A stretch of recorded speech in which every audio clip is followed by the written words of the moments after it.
তো গাইস আজকে আমরা নখ লাগিয়েছি, এটা ফলস নখ।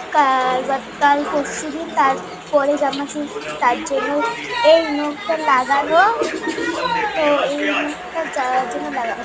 আমরা চুলটা আঁচড়াবো, রাখার জায়গা খুঁজে পাচ্ছি না, কোথায় রাখি কোথায় রাখি। রাখার সেটই হচ্ছে না কোথাও।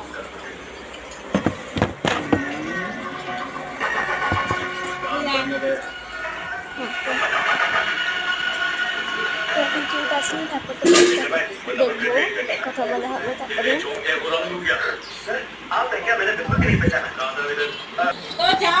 তো আমার চুলটা আঁচড়িয়েছি, এখন আমরা আমার বুনুকে দেখাবো, ছোট্ট বুনুকে, আমার ছোট্ট কুট্টি বুনুকে। এটা হচ্ছে আমার বুনু, এইটা আমার মা হাত বাড়িয়ে দিয়েছে।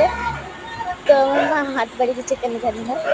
তো এটা হচ্ছে আমার মা, বুনু, বাবা শুয়ে রয়েছে আমার, তারপর আর আমি, আমার সবাই ফ্যামিলি আছে। তো এখন আমাদের একটু আগেই বৃষ্টি হচ্ছিল, এখন বৃষ্টি হচ্ছে না। তো দেখি এই নখগুলো উঠে যাবে কি না। যদি আমার নখ উঠে যায়, নিচের নখটা উঠে যাবে।